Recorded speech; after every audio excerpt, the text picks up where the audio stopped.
lupa nanti lihat di YouTube, youtube.com. Bapak Ibu tahu YouTube?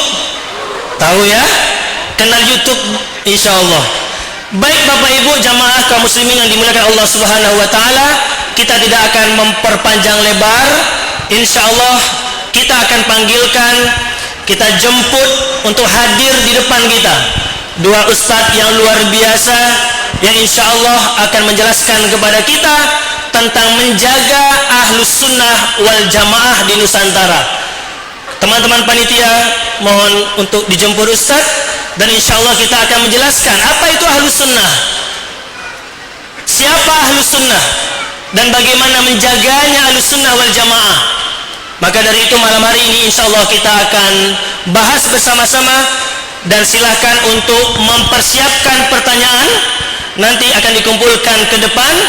Insya Allah kami akan jawab beberapa di antaranya. Silakan hadir kepada Ustaz, kami persilakan. Allahu Akbar.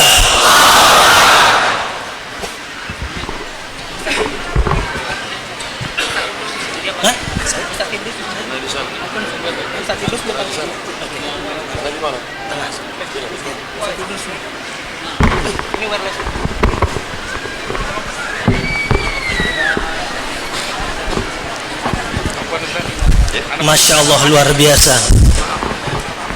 Baik, coba sekali lagi kita pengen dengar Allahu Akbar. Alhamdulillah.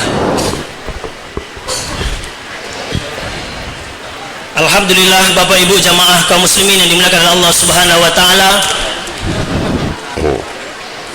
Telah hadir di hadapan kita dua ustaz yang insya Allah akan menjabarkan kepada kita apa itu ahlus sunnah wal jamaah, apakah kemudian kita telah mengenal dan mendalaminya, dan kemudian bagaimana pula menjaganya. Tadi di belakang panggung saya sempat bertanya. Saya pakai mic, saya tak boleh.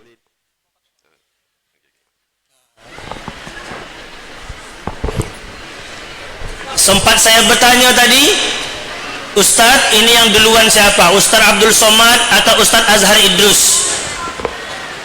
Saling dorong-dorong, Ustadz duluan, Ustadz duluan, Ustadz duluan. Nah, ya. Insya Allah dua-duanya luar biasa, dan kesempatan pertama insya Allah akan disampaikan oleh Ustadz kita, Ustadz Abdul Somad LCMA. Kepada Ustadz kami persilakan.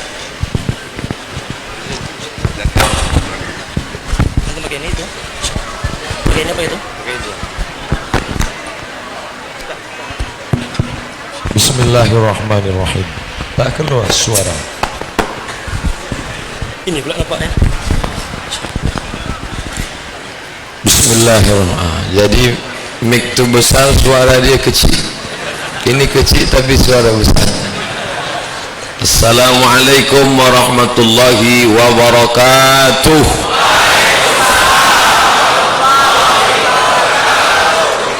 Alhamdulillahi wa kafa, wassalatu wassalamu ala al-habibil mustafa wa ala alihi wa ashabihi ahli tuqa wal wafa. Subhanaka la ilma lana illa ma 'allamtana innaka antal alimul hakim. Rabbi shrah li sadri wa yassir li amri wa hlul 'uqdatam min lisani yafqahu qawli. Saya Ustaz Al-Mukarram Ustaz Azhar Idrus. Saya bulan Ramadan tahun 2008 balik ke Pekanbaru. Ramadan 2008. Sampailah malam ini, baru malam inilah menengok masjid ni seramai ini. Sampai orang tegak. Baru malam inilah sampai jam macet sampai ke depan rumah kantor gubernur. Jadi ceritanya panjang. Saya selalu menonton di YouTube, macam-macam saya buka. Ada saya tengok Ustadz Akil Hai, dia pakai lagu India saja. Ustadz Bollywood. Ada Ustadz Kazim, macam-macam. Tapi begitu melihat Ustadz Azhar Idrus, di situ saya jatuh hati. Saya tengok pagi, saya tengok. Yang kesan pertama saya waktu ada orang bertanya, Ustaz, bolehkah kalau ambil gambar bertiga, 3 orang ambil boleh tak? Katanya nanti mati. Kata Ustaz Azhar Idrus, kalau ambil bertiga, yang ambil sekali pun mati semua. Nah, jadi waktu saya ke Kuala Lumpur, saya ingin betul jumpa, saya tanya-tanyalah Pak Cik Razak. Pak Cik Razak di Keramat, saya duduk kat Keramat. Ustaz, Pak Cik Razak kenal dengan Ustaz Azhar Idrus? Oh, kenal. Macam mana kalau nak jumpa dia? Susah. Dia kalau bagi pengajian paling sikit 40,000 orang. Kalau dia bagi pengajian penuh, beberapa hari yang lalu dia buat pengajian sini dekat Keramat. Ya. Oh, saya tak boleh jumpa. Tidak. Dah cerita tentang Ustaz Azhar Idrus pun habis. Beberapa hari yang lalu datanglah tim mengatakan Ustaz Azhar Idrus mau ke Pekanbaru, ingin jumpa. Masuk. Ini pasti ada orang nak main-mainkan saya. Ini tak betul nih. Sampai tadi di jalan saya belum percaya, sampailah sudah jumpa barulah percaya.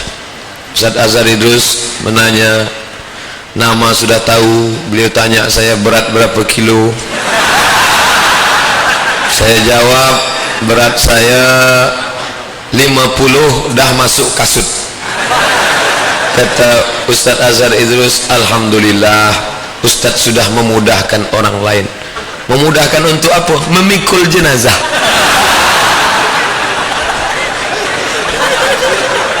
Ada orang bertanya tadi, Ustaz Azhar Idrus ulama besar, number 1 Malaysia, semua orang tahu, di YouTube semua tengok, di television semua, tapi manakala dia datang, dia tak naik plane.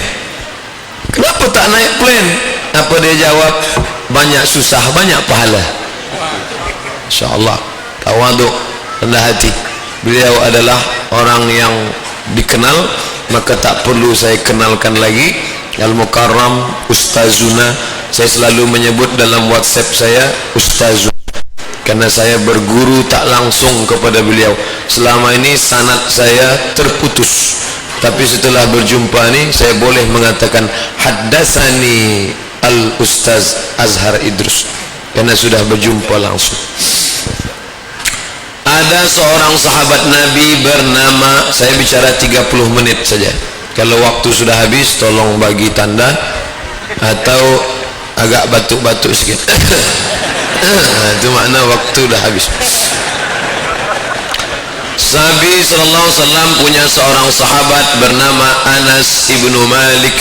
Anas ibnu Malik sesudah Nabi meninggal dia pindah ke kota Basrah. Basrah Irak, bukan Kuansing. Di sini ada juga Basrah. Basrah.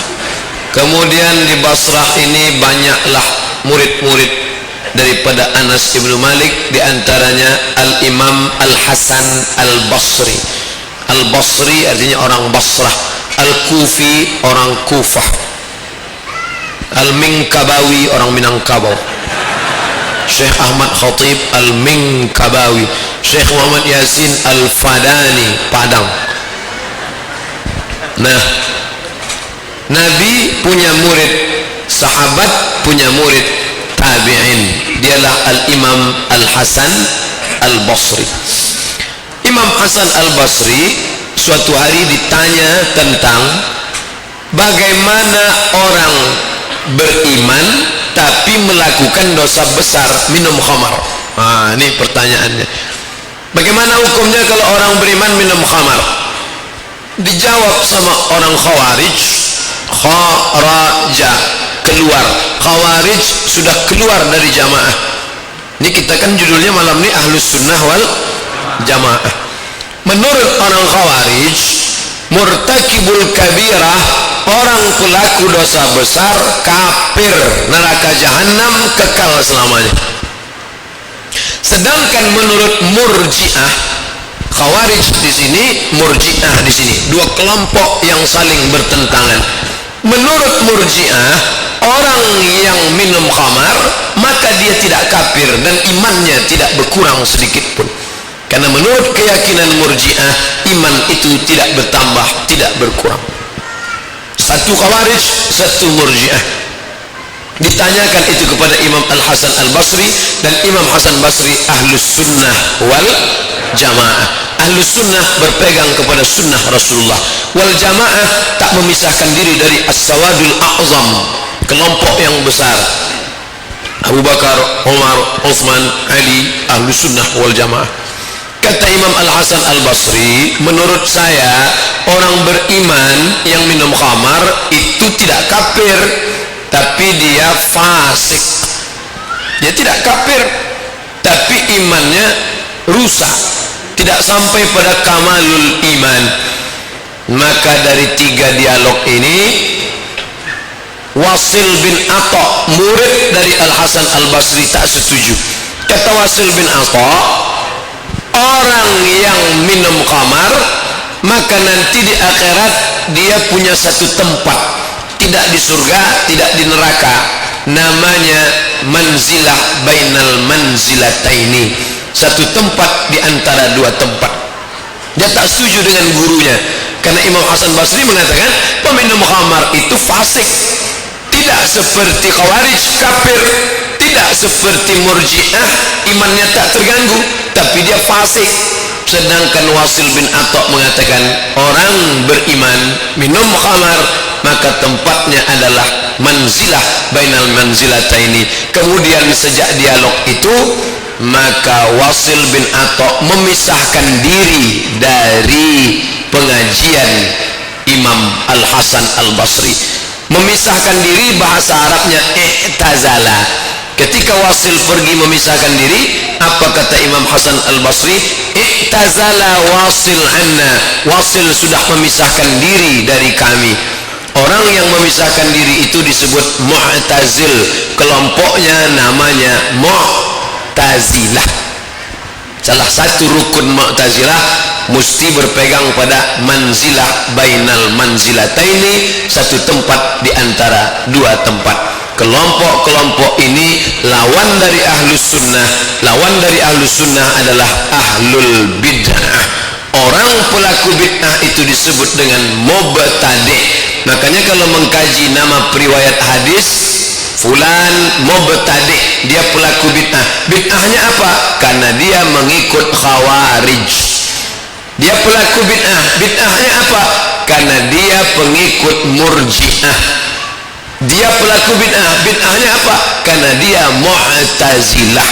Maka kalau sudah disebut Ahlul Bid'ah, Khawarij, Murji'ah, Mu'tazilah, bisa dibaca dalam buku Al-Firaq Bainal Milal Wal Ahwa Wan Nihal, Al-Fisal Fil Milal Wal Ahwa Wan Nihal, Imam Zahiri. Atau dibaca juga dalam buku Al-Farq Bainal Firaq, atau ada juga dalam tulisan Syahrastani Al-Milal Wan Nihal. Ini tentang kelompok-kelompok Ahlul Bid'ah. Dan alhamdulillah kita sampai hari ini masih berpegang kepada Ahlus Sunnah wal. Ada kawan sahabat na'udzubillah tetangga, dia mengaku beriman, dia minum khamar. Saya tak mengatakan, Ustaz, apa hukum peminum khamar? Siapa yang minum khamar? Kafir, neraka jahanam, kekal dia di dalamnya. Maka saya sudah Khawarij. Terus Ustaz Somad itu ahli bid'ah tuh. Kenapa? Dulu pelaku bid'ah itu pemikiran, keyakinan. Bukan siapa yang baca doa kunut subuh bid'ah. Itu datang dari mana? Ustaz, apa hukumnya dia beriman tapi minum khamar? Imannya tidak terganggu sedikit pun, karena minum khamar itu tidak mengganggu imannya. Iman tak bertambah, iman tak berkurang. Kelompok apa namanya? Murji'ah. Ustaz, apa hukumnya orang beriman peminum khamar? Dia tak masuk neraka, dia tak masuk surga, tapi ada satu tempat untuk dia. Nama tempatnya manzilah bainal manzilataini. Kelompok apa namanya? Mu'tazilah. Ustaz, dia peminum khamar, apa hukumnya? Dia beriman, ya. Dia minum khamar, ya. Dia tidak kafir, tapi dia fasik. Apa dia? Ahlus Sunnah wal Jamaah, Imam Ahlus Sunnah wal Jamaah di antara tabi'in adalah Al-Hasan Al-Basri. Ada seorang namanya Ghailan Ad-Dimashqi. Dimashqi, Damaskus, ibu kota Suriah. Kata Ghailan, al-amru unuf. Al-amru unuf. Dunia ini terkembang, tidak ada perencanaan di dalamnya. Setelah Tuhan menciptakan alam semesta, dia pun menonton saja.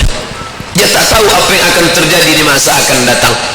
Maka kelompok ini menghilangkan satu dari rukun iman, yaitu percaya kepada takdir. Takdir bahasa Arabnya qadar. Qadar. Maka kelompok yang mengingkari takdir ini disebut dengan qadariyah. Jadi kalau ada kelompok mengatakan, saya tak percaya itu ada takdir, antumina billah wa malaikatihi wa kutubihi wa rusulihi wal yaumil akhir, 5 cukup, adapun takdir tak ada tuh. Ini kelompok ahlul bid'ah. Apa nama kelompoknya? Qadariyah. Sudah berapa kita bahas? Qadariyah, Mu'tazilah, Murji'ah, Khawarij. Ada lagi kelompok bid'ah namanya Khalqil Quran.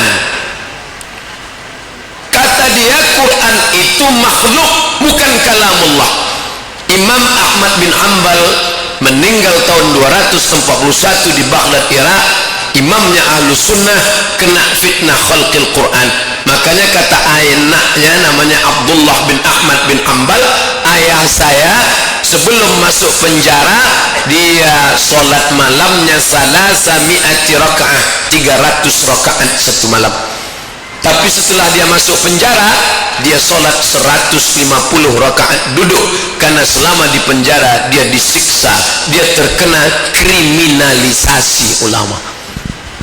Dalam bidang apa? Fitnah Khalqil Quran. Waktu itu ditanya Ahmad bin Hanbal, ya, Quran itu kalamullah apa makhluk? Quran itu kalamullah. Siapa saja yang mengatakan Quran kalamullah, maka dia akan ditangkap di penjara. Imam Syafi'i tidak ditangkap, karena Imam Syafi'i ahli usul fiqih, hebat. Imam Syafi'i, ya, Quran itu makhluk apa kalamullah?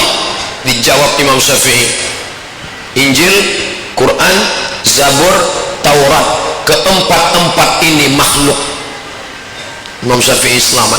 Maksud Imam Syafi'i keempat-empat ini makhluk, jarinya ini makhluk. Ahli usul fikih mau dilawan, dia tak masuk penjara, hebat dia. Nah, apa maknanya? Kalau ada orang mengatakan Quran itu bukan kalamullah, dosen sekuler liberal diambilnya Quran, dipijaknya depan mahasiswa, apa nih Quran bukan kalamullah ini. Ini kelompok ahlul bid'ah. Sedangkan kita Ahlus Sunnah wal Jamaah meyakini Quran itu al-kalamu kalamullah, al-munazzalu diturunkan kepada Nabi Muhammad, al-maktubu fil masahib tertulis di mushaf, al-tawatur diturunkan dengan cara mutawatir, bukan gharib, bukan aziz, bukan masyhur, tapi mutawatir, diriwayatkan oleh jamaah, al-muta'abbad bitilawatihi dibaca dalam solat. Itu makna muta'abbad bitilawatihi, bukan membacanya beribadah, maknanya dibaca dalam solat. Sudah berapa kelompok ahlul bid'ah? Khawarij, Murji'ah, Mu'tazilah, Qadariyah, Khalqil Quran. Kelompok yang ke-6, apa dia? Itulah yang disebut dengan Syiah. Syiah bukan Ahlus Sunnah. Kenapa? Bagaimana cara kita menyeleksinya? Asal keluar dia dari sunnah, maka dia bukan Ahlus Sunnah wal Jamaah. Di antara letak keluarnya Syiah dari Ahlus Sunnah mana? Karena dia mengatakan wajib beriman kepada imam yang 12. Siapa yang tak percaya kepada imam 12, maka dia kafir, halal darahnya. meninggal Nabi Muhammad digantikan Sayyidina Ali, meninggal Sayyidina Ali digantikan Sayyidina Al-Hasan, meninggal Sayyidina Al-Hasan digantikan Sayyidina Al-Husain, meninggal Sayyidina Al-Husain digantikan Sayyidina Zainal Abidin, meninggal Zainal Abidin digantikan Muhammad Al-Baqir, meninggal Muhammad Al-Baqir digantikan Ja'far Shadiq, meninggal Ja'far Shadiq digantikan Musa Al-Kazim, meninggal Musa Al-Kazim digantikan Ali Ridha, Ali Al-Jawad, sampailah imam yang ke-12 yang katanya sampai sekarang belum mati dan dia sedang bersembunyi dalam bukit Sirdap. Entah apa yang dia tunggu, wallahu a'lam bishawab. Dan kita tidak meyakini itu. Ini keyakinan bid'ah mungkarah yang tak ada asal dan usulnya daripada Al-Quran dan Sunnah Nabi Muhammad sallallahu alaihi wasallam. Jadi kalau beginilah memahami ahlu sunnah dan ahlul bid'ah, kita tak mudah membid'ahkan orang lain karena usulnya jelas. Siapa itu ahlul bid'ah? Mengatakan Quran makhluk. Siapa itu ahlul bid'ah? Mudah memponis kafir orang yang tak kafir. Siapa itu ahlul bid'ah? Orang yang mengkafirkan sahabat Nabi. Kata dia, Nabi itu sudah mengangkat Sayyidina Ali. Sayyidina Ali itu penggantinya.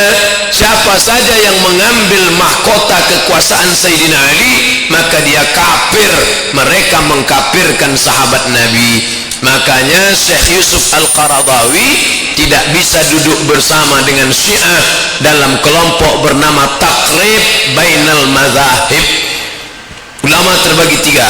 Pertama melawan Syiah, yang kedua ikut Syiah, yang kelompok pertengahan ikut dialog yang dimotori oleh Mahmud Shaltut, Grand Sheikh Al-Imamul Akbar.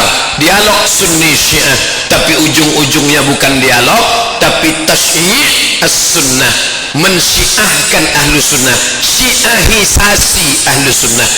Wahai Imam Syafi'i, ya, apa kata Imam Syafi'i? La tusalli khalfa rafidhi, jangan engkau solat di belakang orang Syiah. Kalau ada Syiah jadi imam, jangan kau solat di belakangnya. Sifhum lana, tolong sebutkan pada kami bagaimana ciri-ciri sifat orang Syiah. Apa kata Imam Syafi'i menjawab, man qala inna Aba Bakrin laisa bi imamaini fahuwa rafidhi. Siapa yang mengatakan Abu Bakar dan Umar bukan pemimpin, maka dia Syiah Rafidah. Mudah cara mengenali ahlul bid'ah. Siapa itu ahlul bid'ah? Orang yang tidak mengakui Sayyidina Abu Bakar dan Sayyidina Umar. Ada buku judulnya 40 Masalah Syiah, ditulis oleh Emilia Renita, janda dari Jalaluddin Rahmat. Apa dia tulis di situ? Abu Bakar LA. Apa makna LA? Laknatullah alaih. Jadi kalau ada orang bisa duduk bersama, kamu sekarang dalam dialog Sunni Syiah ya? Iya. Syekh Yusuf Qaradawi tak bisa duduk bersama. Kenapa Syekh tak bisa duduk bersama? Bagaimana mungkin aku bisa duduk bersama mereka? Mereka mengatakan setiap disebut nama Abu Bakar Umar, aku kalau disebut nama Abu Bakar, Sayyidina Abu Bakrin Siddiq radhiyallahu an, Sayyidina Umar radhiyallahu an, Sayyidina Uthman radhiyallahu an. Mereka berkata Abu Bakrin Siddiq laknatullah alaih. Makanya kata guru tempat saya mengambil kemarin ijazah Sunan Tirmidzi, Sayyid Usama Mansi Al-Hasani Al-Maliki, murid langsung dari Sayyid Muhammad bin Alawi bin Abbas Al-Hasani Al-Maliki. Ya abnai, wahai anak-anakku, kalau kalian mau mengambil ilmu, ambil dari ahlus sunnah, jangan ambil dari ahlul bid'ah. Bagaimana kami bisa tahu Syekh? Al-Khattul Ahmar, garis merah. Kalau sudah dia melampau garis merah, jangan ambil ilmu dari dia. Apa itu garis merah? Yaitu ketika dia berani mencaci maki sahabat Nabi. Ada kesamaan antara Syiah dengan Khawarij. Di mana letaknya? Sama-sama mengkafirkan sahabat Nabi. Siapa yang menikam Sayyidina Ali? Khawarij, namanya Abdurrahman bin Muljam. Karena menurut mereka 3 sahabat Nabi ini sudah kafir. Sayyidina Ali, Amr bin As, Muawiyah bin Abi Sufyan. Ini 3 orang mesti dibunuh, halal darahnya. Sayyidina Ali, Ammar bin As, Muawiyah bin Abi Sufyan. Kebetulan takdir berkata lain, Muawiyah tetap hidup, Ammar bin As tidak meninggal. Waktu itu Ammar bin As gubernur Mesir, Muawiyah gubernur Syam. Sayyidina Ali salat subuh ditikam oleh Abdurrahman ibnu Muljam. Meninggal Sayyidina Ali sebagai seorang syahid. Ditangkap Abdurrahman ibnu Muljam. Ketika ditangkap, dipotong tangannya. Dia tak bergeming, tak sedikit pun dia gentar. Dipotong kakinya, dia tidak marah, dia tidak gemetar. Tapi begitu disuruh lidahnya, julurkan lidahmu. Untuk apa? Mau kami potong. Di situ menetes air matanya. Apa kata dia? Kalian potong tanganku, aku tak apa-apa. Kalian potong kakiku, tak mengapa. Jangan kalian potong lidahku. Kenapa? Karena kalau lidahku kalian potong, aku tak bisa berzikir menyebut Allah subhanahu wa ta'ala. Apa maknanya? Masalahnya bukan pandai baca Quran, bukan hafal Quran, bukan berzikir, tapi masalah keyakinan mengkafirkan orang lain. Ini bukan ahlus sunnah wal jamaah. Kalau tak jelas kafirnya, suka mengkafirkan, maka kelompok ini disebut dengan takfiri. Syiah takfiri, Khawarij pun juga takfiri. Hanya saja Syiah semua sahabat kafir kecuali 3. Siapa dia? Miqdad bin Aswad, Abu Zar al-Ghifari, Salman al-Farisi. Lain daripada itu kafir. Ada satu kelompok lagi, yaitu kelompok Mujassimah. Diambil dari 3 huruf, jim, sin, mim. Jisim, Mujassimah. Jisim, badan. Dipahaminya ayat-ayat Al-Quran tentang Allah itu Allah berbadan. Ar-Rahmanu 'alal arsy istawa. Allah duduk di atas aras. Hai Tuan Mujassimah, ya, menurut engkau bagaimana makna ayat Ar-Rahman 'alal arsy istawa? Allah duduk di atas aras macam aku duduk di atas kursi. Salah satu kaki turun ke bawah. Maka ini kelompok Mujassimah menyamakan Allah dengan makhluk. Batal keimanan mereka disebabkan 2 ayat. Walam yakul lahu kufuwan ahad. Ayat yang kedua, laisa kamitslihi syai'un wa huwas samiul basir. Imam Syafi'i sibuk mengkaji masalah halal, haram, makruh, mubah, usul fikih, Quran, hadis, ijma', qiyas. Kita punya spesialisasi, disiplin ilmu. Maka datanglah Imam Abul Hasan al-Ash'ari abad ketiga, abad keempat, menyusun suatu akidah disebut dengan akidah Ash'ari. Makanya ahli-ahli hadis itu Ash'ari. Imam Nawawi Ash'ari, Imam Suyuti Ash'ari, Imam Ibnu Hajar al-Asqalani Ash'ari, Syekh Mutawalli Asy'arawi Ash'ari, Syekh Ali As-Sabuni Ash'ari. Ash'ari adalah ulama yang menjadi bentengnya Ahlus Sunnah wal Jamaah melawan Khawarij, melawan Murji'ah, melawan fitnah khalqul Quran, melawan Mujassimah. Itulah dia Imam Abul Hasan al-Ash'ari yang nasabnya ke atas sampai kepada Abu Musa al-Ash'ari. Nah, jadi kalau dikatakan bagaimana kita di Nusantara, judulnya menjaga Ahlus Sunnah wal Jamaah di Nusantara, maka dulu kerajaan. Di sini titik temu kita. Sekarang mungkin kita sudah agak jauh, Ustazuna Azhar Idrus non jauh di Malaysia, tapi dulu kita amat sangat dekat.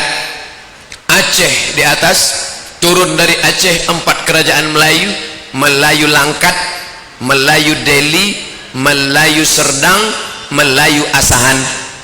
Turun ke Riau 4 lagi, Melayu Siak, Melayu Pelalawan, Melayu Indragiri, Melayu Riau Lingga. Turun lagi ke bawah, Melayu Jambi, Melayu Palembang. Ini kerajaan Melayu, dan semua di kerajaan Melayu ini tertulis dalam konstitusi undang-undangnya 3. Dalam masalah akidah Ash'ari, dalam masalah fikih Syafi'i, dalam masalah akhlak tasawuf Junaid al-Baghdadi dan Abu Hamid al-Ghazali. Alhamdulillah di Malaysia itu tertulis di konstitusi negara. Kerajaan Malaysia berdasarkan akidah Asy'ari, fikih Syafi'i, tasawuf Junaid al-Baghdadi dan Abu Hamid al-Ghazali. Siapa yang keluar daripada ini, JAKIM boleh menangkap dia karena ada kuasa.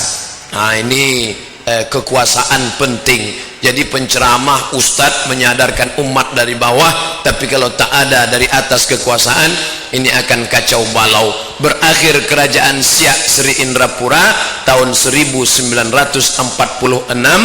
berakhir kerajaan Riau Lingga 1911. Dari 1911 itu bergabunglah dengan Kesatuan Negara Republik Indonesia 1946. Saya baru pulang dari Pontianak. Di sana pula ada Kerajaan Melayu Pontianak Al-Qadriyah dari tahun 1771. Lebih tua lagi. Apa dia? Kerajaan-kerajaan Melayu berdasarkan Islam. Nah, sekarang kita ingin kawal ini dengan apa yang ada pada kita, supaya yang kelompok-kelompok tadi tak masuk. Khawarij, fitnah khalqil Quran, Syiah, Mu'tazilah, Mujassimah, dan kelompok-kelompok yang akan merusak kepala anak-anak kita. Akhirnya habis jo waktu setengah jam. Saya berceramah rasanya inilah yang paling lama. Duduk dekat Al-Mukarram Ustadz Azhar Idrus. Terima kasih segala perhatian. Mohon maaf segala kesilapan. Saya ini hanya mengantar. Tuan rumah itu kan mengantar tamu. Dan biasanya orang mengantar itu sampai ke pintu aja. Asal udah sampai, kita pun baliklah. Terima kasih. Mohon maaf. Selanjutnya kita serahkan kepada Ustaz Maliki. Assalamualaikum warahmatullahi wabarakatuh. Allahu Akbar. Bapak Ibu jamaah yang dimuliakan oleh Allah Subhanahu wa taala, alhamdulillah pemaparan materi pertama telah kita simak bersama-sama dari Ustadz Abdul Somad LCMA. Selanjutnya kita akan mendengarkan pemaparan materi yang kedua dari Ustadz Azhar Idrus. Insyaallah beliau menyampaikan dengan menggunakan bahasa Melayu. Melayu apa nama Ustaz? Trengganu. Melayu Trengganu. Opo itu? Ya. Mudah-mudahan insyaallah sama-sama kita menyimak dan ini benar-benar sangat bermanfaat. Kepada Ustaz Azhar Idrus kami persilakan.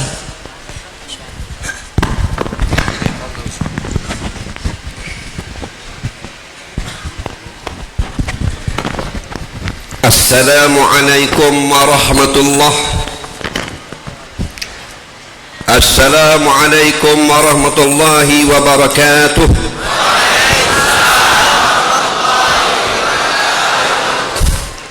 Bismillahirrahmanirrahim. Alhamdulillahi rabbil alamin.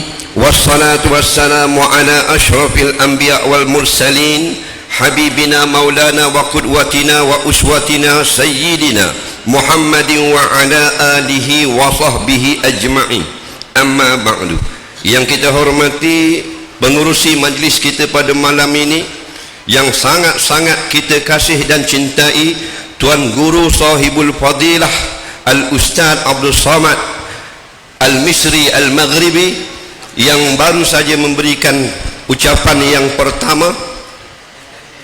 Seluruh panitia Masjid Raya An-Nur Pekanbaru Riau, seluruh muslimin muslimat yang menjadi tetamu Allah sekalian pada malam ini, kita sama-sama panjatkan syukur banyak-banyak kepada Allah yang membenarkan kita malam ini berada di rumah Allah yang sangat hebat, masjid yang sangat besar, dalam majlis ilmu.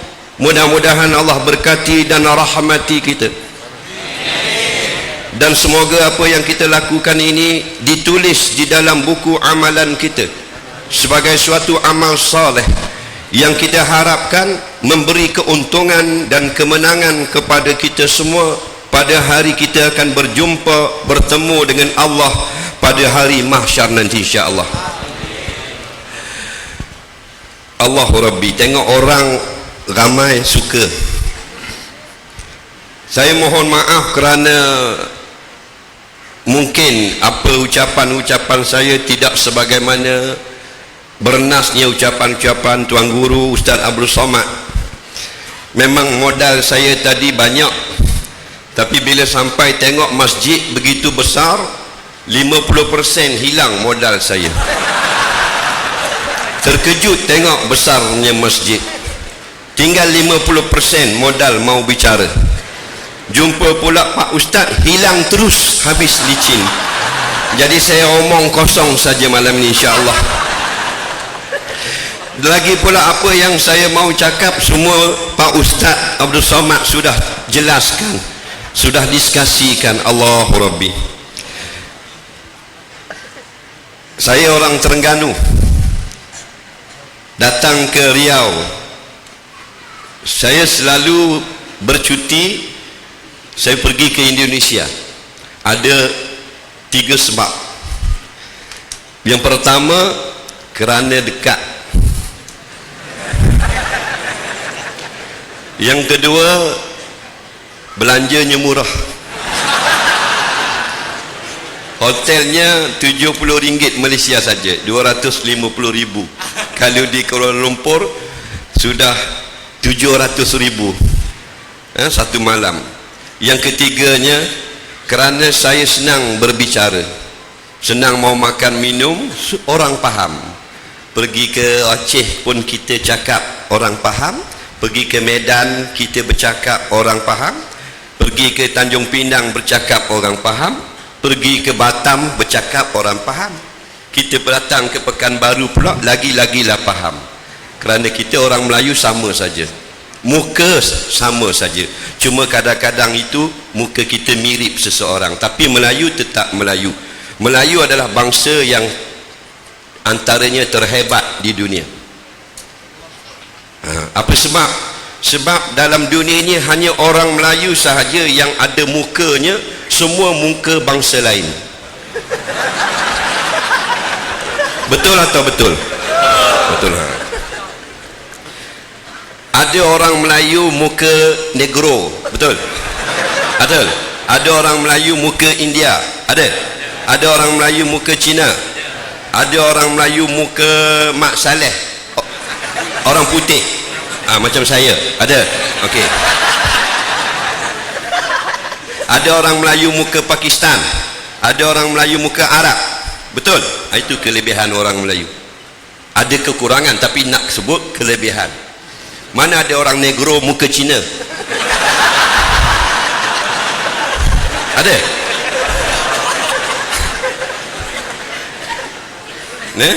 Ada. Mana ada orang apa?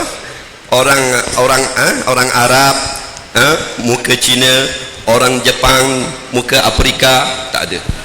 Orang Melayu lah yang hebat, jadi datang ke Riau kerana kita sama-sama Melayu, dan mirip muka orang Melayu ni pula macam-macam ada. Sebab itulah orang tua kata kita dalam dunia ada 7 orang yang mukanya sama dengan kita, bukan mirip, sama sebiji. Kita kena berjalan di dalam dunia ni, mungkin akan jumpa 6 orang lagi muka Allah buat tu sama. Betul atau tidak, wallahu a'lam. Kadang-kadang rupa kadang-kadang kita berjalan, macam kawan saya di kampung mukanya sebiji. Betul tak? Macam saya, ada orang pernah kata pernah jumpa muka macam saya. Tapi saya tak jumpa lagi. 2 orang dia kata muka sama macam saya.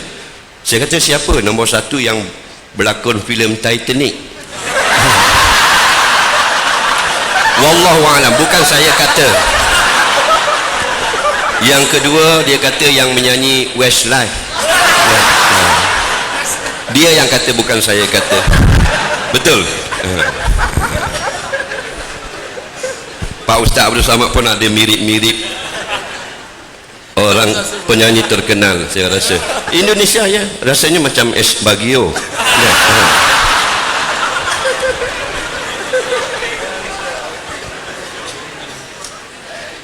Allah Rabbi, bila sebut kita kerajaan-kerajaan Melayu tadi Islam menyatukan kita insya-Allah. Sampai bila-bila Islam lah yang menyatukan kita. Jauh dia akan jadi dekat bila kita satu agama, satu Tuhan.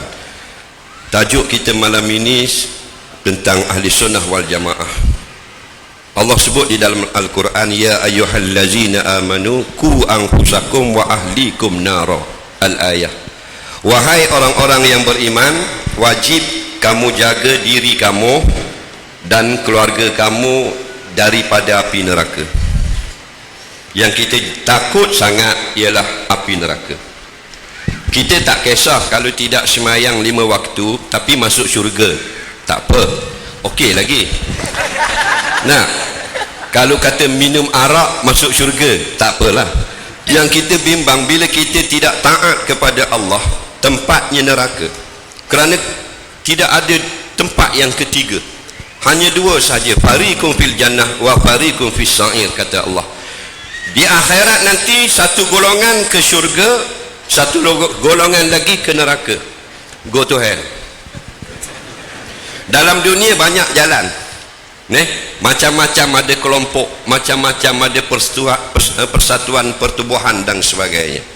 Yang selamat daripada api neraka yang muslim, yang berakidah ahli sunnah wal jamaah. Jadi ada satu hadis yang selalu dibacakan oleh para ulama tentang perpecahan umat Muhammad sallallahu alaihi wasallam.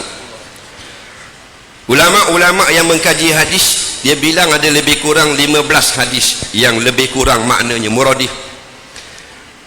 Daripada sahabat yang meriwayatkannya lebih kurang 14 orang. Saya ambil pendek saja antaranya. Kata Rasulullah sallallahu alaihi wasallam, sataftariku ummati ala 73 firqah. Umat aku nanti akan berpecah kepada 73 kaum. Bukan 73 orang, 73 golongan. Satu golongan berbilion-bilion. Sintani wa sab'una finnar, 72 golongan di dalam neraka. Nauzubillah. Wahidah fil jannah, hanya satu golongan ke dalam syurga, iaitulah wa ma ana alaihi wa ashabi. Ada hadis yang meriwayatkan jalan aku dan jalan sahabat aku. Dari riwayat yang lain ahlus sunnah wal jamaah, ada riwayat mengatakan al jamaah, ada riwayat mengatakan hiyal jamaah, maksudnya sama. Yang selamat daripada neraka Allah, yang ke syurga ialah ahli sunnah wal jamaah. Sebab tu diskusi kita pada malam ini adalah yang terbaik. Kerana mana-mana diskusi tentang agama, kalau berkait tentang akidah, yang paling mahal, yang paling berharga. Kenapa? Kerana menyelamatkan daripada neraka Allah. Kita mohon boleh ke depan sikit tak? Sebab ramai saudara kita kena berdiri di belakang. Boleh tak? Gerakkan punggung ke depan sikit. Tak apa. Rapat lagi. Maju ke depan. Bahasa Riau, maju ke depan. Baju ke depan biar orang belakang dapat duduk. InsyaAllah barang siapa yang memberi ruang kepada saudaranya di dalam dunia, Allah beri dia kelapangan pada hari sempit di padang mahsyar nanti, insyaAllah. Amin.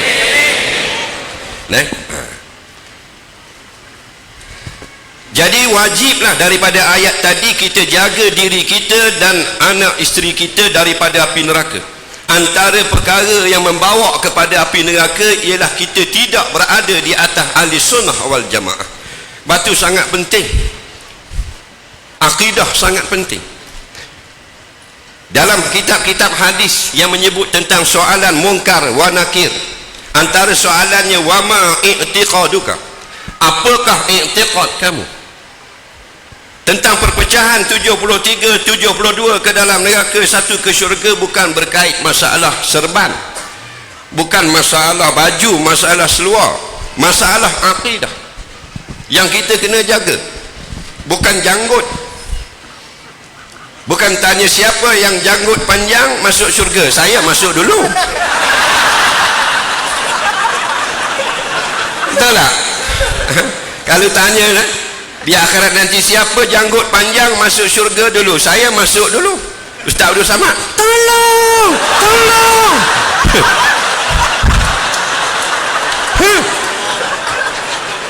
Atau siapa yang handsome masuk dulu, Ustaz Abdul Samad masuk dulu. Saya tak boleh masuk, dia handsome dari saya. Betul tak? Dia handsome dari saya. Cuma umur usia saja saya muda setahun daripada Ustaz Abdul Samad. Kerana saya dilaporkan, kelahiran saya dilaporkan cepat 14 tahun. 14 tahun belum lahir saya sudah ada surat lahir.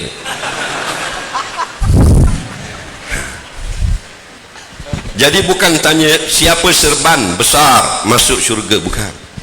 Siapa pakai jubah siang dan malam masuk syurga, tak. Yang tanya antaranya akidah. Apa i'tiqad kamu? Apa akidah kamu? Kita kalau nak mengejar i'tiqad pun sudah tidak pandai, apa lagi i'tiqad yang sebenar. Kita dibawa jauh daripada agama kita sendiri, kita jauh daripada akidah kita sendiri. Dulu di Indonesia, di Malaysia menggunakan tulisan Jawi. Ya, sekarang dah tak ada. Orang Jepang tidak segan, tidak malu kalau tidak boleh baca bahasa Arab, kerana dia orang Jepang. Orang Perancis tidak malu kalau tidak boleh baca bahasa Tamil, kerana mereka Perancis. Orang India, orang Tamil tidak malu kalau tidak boleh baca bahasa Melayu. Tapi kita orang Melayu tidak reti bahasa Melayu. Betul tak? Bahasa kita bahasa Jawi yang dekatkan kita dengan Al-Quran, hadis dan kitab-kitab turas. Kita dibawa, dihanyutkan oleh arus moden sehingga kita lupa tulisan kita sendiri. Akhirnya kita jauh daripada kitab-kitab ulama. Kitab-kitab ulama yang mensyarah, yang menjelaskan maksud Al-Quran dan hadis. Masya Allah, jaga betul-betul akidah kita. Sebahagian besar sudah disebut akidah atau kelompok-kelompok yang menyeleweng, yang sesat oleh Ustaz Abdul Samad. Jadi tak ada apa lagi saya nak jelaskan. Cuma akhir-akhir ini banyak fitnah yang menyerang akidah Ahlussunnah wal Jamaah. Kerana kita berada di zaman nikmat yang sangat hebat. Dulu saya mengaji, masa zaman saya mengaji tahun 90-an. Masa tu mengajilah, mengaji talaki. Saya tidak masuk pesantren, tidak masuk mana-mana sekolah agama, tidak pernah. Atau universiti tak pernah. Saya belajar sekolah Inggeris. Daripada kecil sampai besar sekolah Inggeris. Saya belajar sendiri saja talaki dengan guru-guru. Zaman saya belajar tahun 90-an tak ada internet, belum ada. Masa tu baru masuk CD, tapi tak ada kita boleh tape dengan CD, guna kaset. Ustaz ingat kaset? Jadi kaset-kaset yang kosong, tape yang kosong, beli 400-500 keping, dihantar ke pesantren-pesantren di Kelantan, di Patani. Ada nak baca kitab Warakat, kita hantar 400 keping. Di sini nak baca kitab Alfiah Ibnu Malik, kita hantar 300 keping. Pergi ambil sampai di rumah. Talaki pula seorang-seorang dengar. Kadang-kadang tersangkut, pusing dengan pen. Pusing dengan pen. Bunyi kitabnya tebal-tebal, baca kadang-kadang tafsir Jamal dan sebagainya, payah nak dengar. Tapi itulah menjada wajada. Bersungguh-sungguhlah kamu, Allah bagi orang yang bersungguh-sungguh, insya-Allah. Saya dulu mengajar, mula-mula mengajar 3 orang. Mula-mula Allah bagi saya murid 3 orang. Lama juga 3 orang. Dalam 3 orang ni saya mengajar kitab kecil je, Pati Musalli, Pati Faridah. 3 orang yang mendengar jadi murid, 2 tidur. 2 tidur Ustaz. 2 tidur. Mula-mula tak tidur, separuh tu tidur. Dia hangguk-hangguk, tidur lagi. Hangguk-hangguk. Mana benar aku hangguk. 2 tidur, seorang tak tidur. Tapi seorang tu tak tidur, tidak mendengar. Kurang pendengaran. Kurang pendengaran. Saya tahu tu lepas bercakap dengan dia tapi alhamdulillah lah, alhamdulillah sekarang Allah bagi ramai. Tapi malam ni paling ramai lah saya tengok orang. Dan ni saya banyak duduk sepentas dengan orang-orang hebat. Allah beri nikmat kepada saya. Di antara yang ramai saya duduk sepentas dengan almarhum Syekh Ali Sabuni. Dia menggunakan penerjemah, kita berdua. Dan malam inilah yang kedua paling hebat lah, bersama dengan Ustaz Abdul Somad. Sampai daripada rumah gubernur jam sampai ke sini. Saya kata ini rumah siapa besar sangat? Itu supir tadi kata rumah gubernur. Saya kata 10 tahun lagi Ustaz Abdul Somad jadi gubernur duduk sini. Boleh ya? Amin. Kerana bila gubernur itu kasih kepada agama, insya-Allah akan turun barakat minas sama wal ard. Macam-macam nikmat yang Allah beri internet, ada di dalamnya bala, ada di dalamnya kebaikan. Dalam baik itu ada buruk, dalam buruk itu ada baik. Facebook, Instagram, kilogram, monogram, apalagi gram. Dulu kalau orang Pekanbaru, kalau dia bercakap perkara yang tidak betul, orang di Padang tak tahu, orang di Jambi tidak tahu, orang di Malaysia lagilah tidak tahu. Tapi sekarang laju, sekali dia tulis dalam Facebook dia post, walaupun dia duduk di Pekanbaru, orang Terengganu boleh tengok, oh dia ni bodoh, boleh tahu dia ni sesat, dia ni tidak berduduk jalan yang benar, dia menyanggahi Al-Quran dan hadis, jaga-jaga. Sebab itulah hebat serangan-serangan yang digunakan oleh musuh-musuh Islam untuk membinasakan Islam. Antaranya ialah menjadikan perkataan-perkataan yang baik, yang manis, supaya kita termakan dengan gula-gula tersebut. Banyak di Malaysia sekarang kata-kata yang mengatakan kita tidak perlu ikut ulama, tidak perlu ikut ulama, atas alasan ulama sama macam kita. Dia 3 jenis serangan ke atas Islam. Yang satu, jangan ikut Quran dan hadis. Quran dan hadis ini tidak benar. Itu satu golongan. Golongan yang kedua, Quran saja benar, hadis tidak benar. Yang ketiga, Quran dan hadis saja yang benar, ulama tidak benar. Yang ini yang paling bahaya. Yang paling bahaya. Jangan ikut ulama. Ulama sama dengan kita. Dia kata sama dengan kita. Itulah masyarakat, kadang-kadang mereka terpengaruh. Tidak ada orang yang sama dengan kita. Kita dengan isteri kita tak sama. Isteri kita boleh masak sambal, boleh masak apa gado-gado, boleh masak apa benda ni, macam-macam rendang. Kita boleh, kita tak boleh. Sudah tidak sama. Kita pergi kedai motor, kita rosak, sepeda kita rosak. Kenapa kita kata kita sama je manusia, tapi bila rosak sepeda kita pergi kedai, bengkel? Kenapa tak buat sendiri? Kerana kita yakin kita tidak sama dengan orang yang pandai baiki motor, apatah lagi ulama-ulama. Jadi gunakan akal, jangan terpengaruh dengan perkataan yang berkata kita sama dengan ulama. Tak sama. Yang anak kita pergi mengaji sekolah, sini sekolah rendah apa dia panggil? SJ, ya. Anak kita umur 7 tahun masuk SJ, 3 hari anak balik. Kenapa? Enggak mau pergi sekolah lagi adik? Tidak mau, kerana cikgu dengan adik sama sahaja manusianya. Itulah hakikatnya. Kalau anak kita buat dalil macam tu, anak kita sakit. Sudah tidak betul otak dia. Anta pergi mengaji Quran, nak kenal alif ba ta sampai ya, 3 hari belajar balik. Kenapa tak mau belajar? Saya dengan tuan guru, dengan Pak Kiai yang mengajar Quran sama, adik tengok sama, mata sama, hidung sama, tak perlu belajar, belajar sendiri, lingkup. Faham? Jadi jangan, jaga-jaga. Ditolak ulama. Sebenarnya menolak ulama ialah menolak Al-Quran dan hadis. Itulah kehancuran yang sebenarnya. Yang peliknya, dia larang kita ikut ulama, tapi dia bersandar dengan perkataan ulama. Nampak? Kalau tak boleh ikut ulama, kenapa dia kata rawahul Bukhari, rawahu Tirmizi, rawahu Abu Daud? Ini ulama yang cek hadis, ulama yang koreksi hadis, yang cek sanad dan sebagainya. Nah, jadi kalau kita direct dengan Allah dan Rasul, patutlah. Kita tak sempat dengan Allah dan Rasul. Dengan Nabi kita tak sempat. Orang yang jumpa Nabi ni sezaman dengan Nabi, man laqiya Rasulullah fi hayatihi wa kana mu'minan bi. Orang yang sempat berjumpa Rasulullah pada Nabi masih hidup dan beriman, itu sahabat. Sampai pada zaman tabi'in, mereka pun tidak sempat lagi bertemu dengan orang-orang yang zaman sahabat yang dekat dengan Nabi, yang dekat dengan Allah Subhanahu wa ta'ala. Jadi hati-hati, jangan kita terpedaya kita sama saja, ulama sama saja, kita dengan Pak Kiai pun sudah tidak sama. Masyarakat sekarang memang berpenyakit hatinya.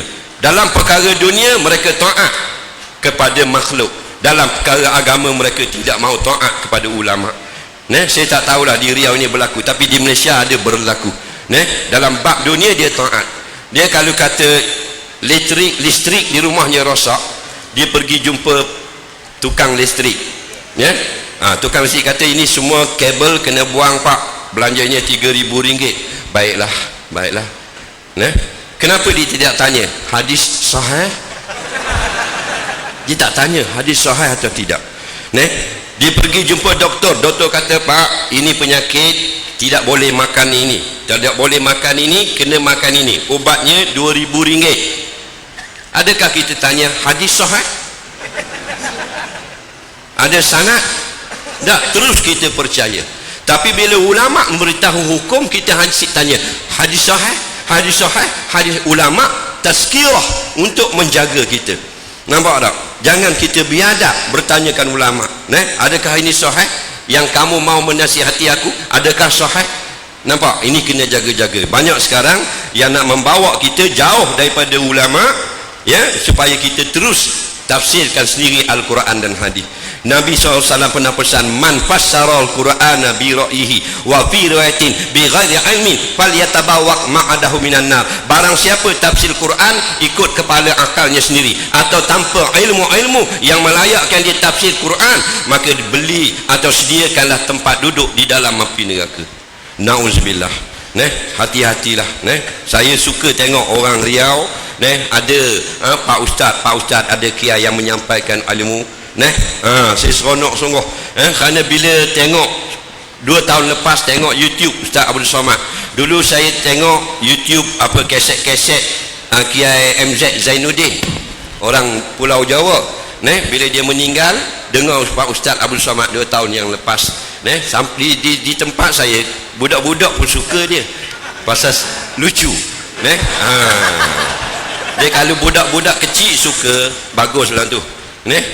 Sebab kadang-kadang kita bicara hanya satu kelompok masyarakat yang datang. Ada ustaz yang bila dia mengajar, yang tua je mari, yang muda tak suka, tua je mari. Ada yang bila cakap orang muda je mari, orang tua tidak datang. Tapi biar semua kelompok datang.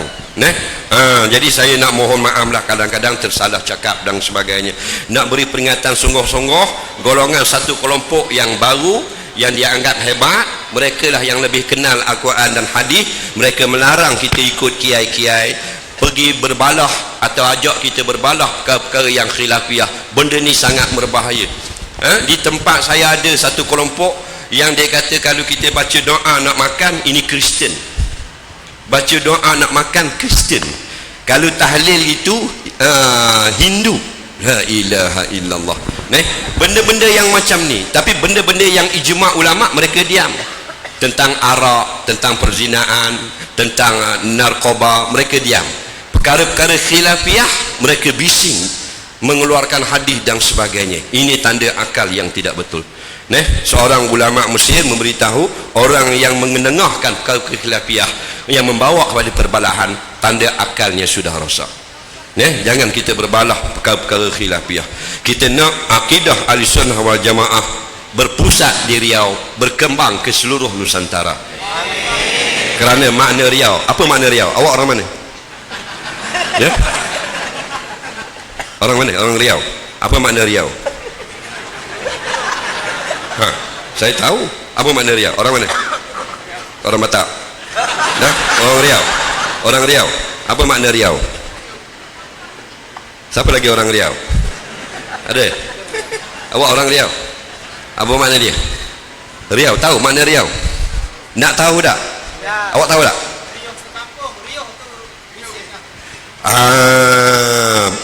Betul atau tidak? Bolehlah. Maksud saya makna Riau dalam bahasa Inggeris.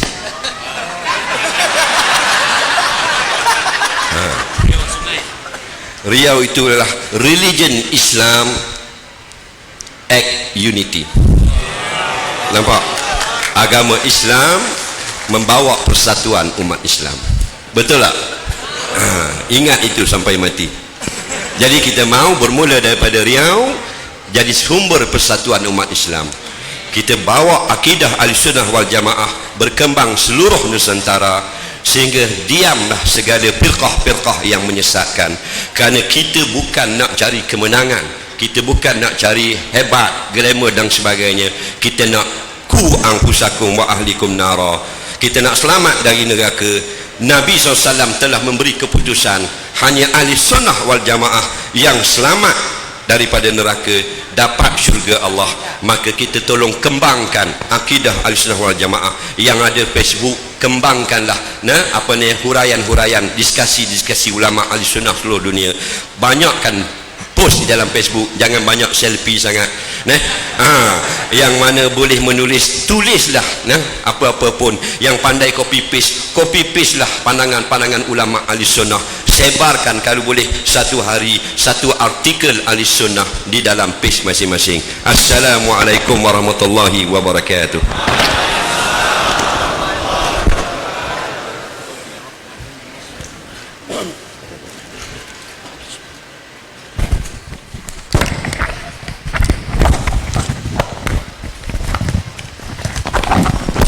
Terima kasih kami ucapkan kepada Ustaz Azhar Idrus untuk memberi semangat. Kita takbir sama-sama. Allahu Akbar. Bapak Ibu hadirin jamaah yang dimuliakan Allah Subhanahu wa taala. Pertanyaan yang terkumpul di tangan kami ada lebih kurang sekitar 80. Kita jawab semuanya? Sampai jam 2 malam? Bapak Ibu hadirin jamaah yang dimuliakan Allah Subhanahu wa taala, tentu tidak semua pertanyaan akan terjawab pada malam hari ini. Maka dari itu kami memulai untuk memohon maaf apabila nanti sekiranya ada pertanyaan-pertanyaan yang tak terjawab. Dan yang kedua, kami akan memilih pertanyaan-pertanyaan yang sedikit atau banyak terkait dengan tema pembahasan kita pada malam hari ini. Tadi juga sudah kita rundingkan di belakang. Untuk sesi tanya jawab, Ustaz Abdul Somad yang pertama.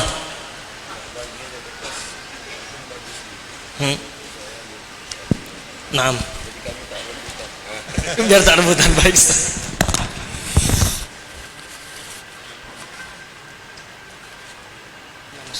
Ini untuk antum dulu Ustaz. Tiga dulu Ustaz.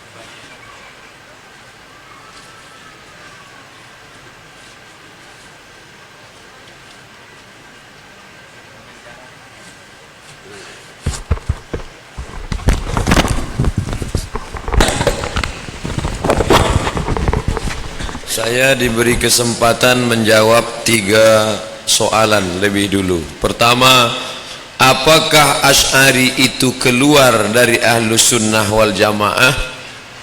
Berarti dia tak menangkap apa yang saya cakap tadi.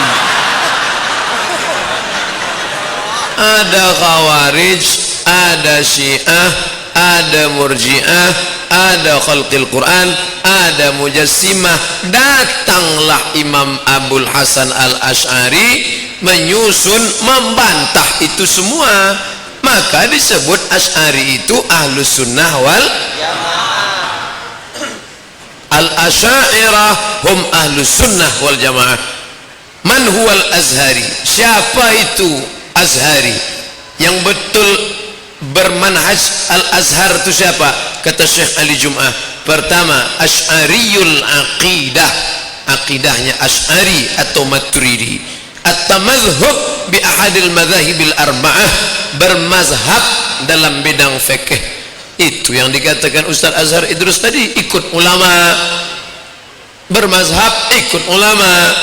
Yang ketiga, dalam berakhlak, bermoral, beretika, mengikut kepada Imam Abu Hamid Al-Ghazali. Mereka yang merumuskannya dalam buku sehingga menjadi sistematis.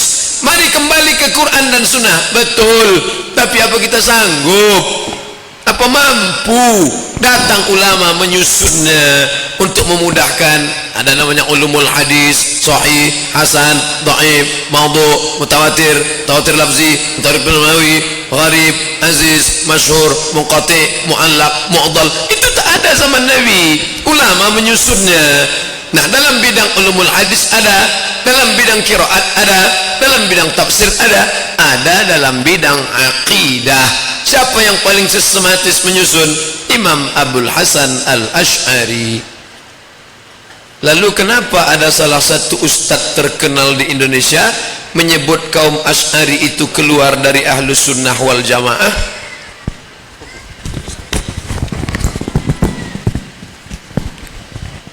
Yang menyebut Asy'ari keluar dari Ahlus Sunnah wal Jamaah itu kutil-kutil aja.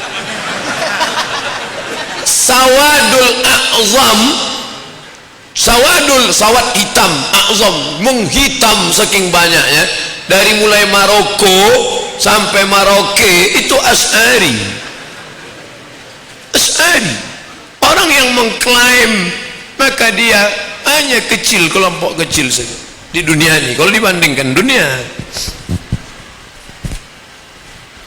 Apakah Ahlus Sunnah wal Jamaah mengikut manhaj salaf?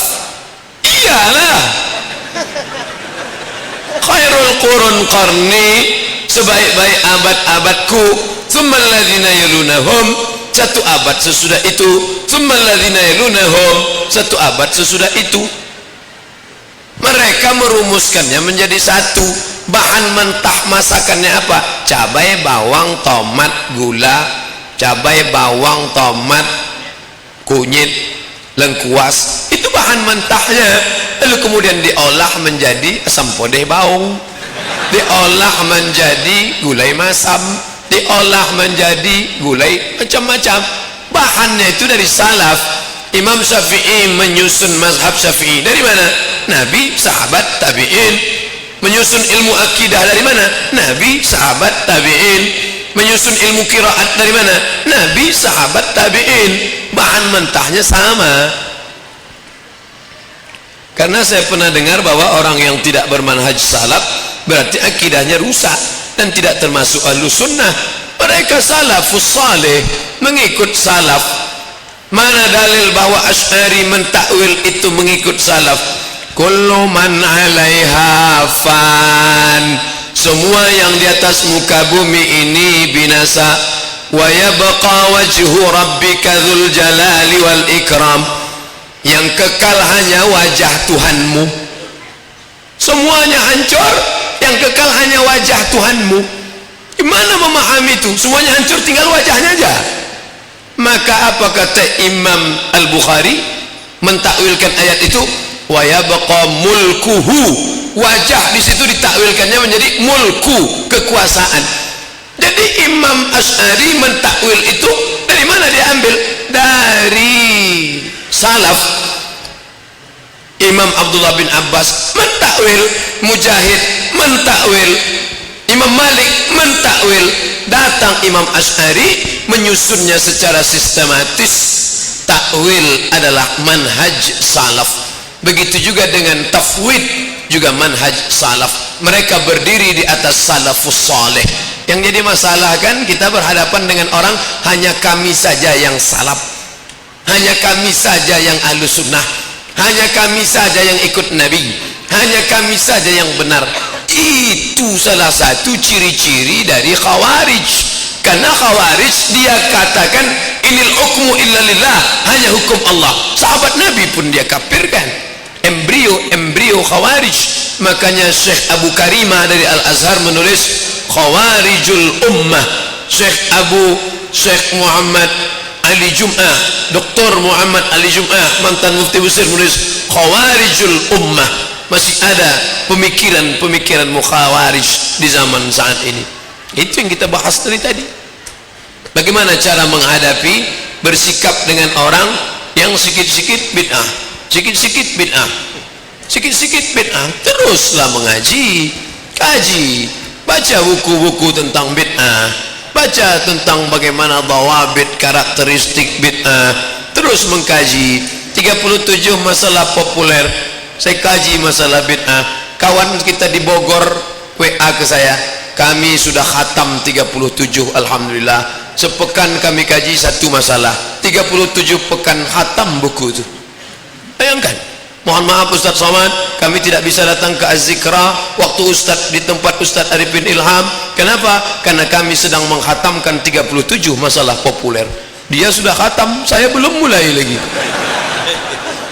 Mereka sudah khatam, mereka kaji. Kemarin ada dari Malaysia, salah satu pesantren pondok mengirimkan dengan murid-muridnya, kami sedang membaca 37, tolong Ustaz berikan kami ijazah. Saya langsung, ajaztukum bihadzal kitab, aku ijazahkan kitab ini untuk kalian pelajari melalui WhatsApp. Terus mengaji. Alhamdulillah, kemuliaan besar malam ini kita bersama satu majlis dengan Al-Mukarram. Baik, fadhal.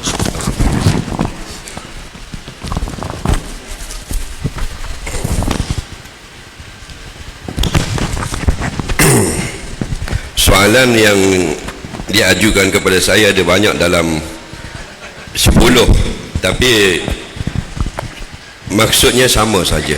Jadi dalam 10 ini jadi 2 soalan saja saya jawab, sebab yang lain semua sama. Iaitu apakah pandangan Ustaz tentang jihad di negara-negara umat Islam seperti di Rohingya, di Patani, di Palestin, di Syria dan sebagainya. Apakah hukum umat Islam itu berjihad? Dan yang kedua, apakah hukumnya orang yang membaca surah Yasin pada masa berlaku kematian? Okey, 2 soalan saja. Nampak banyak tapi sama. Ada lagi 2, tambah lagi. Saya pakai cermin mata ni bukan tak nampak, stylo.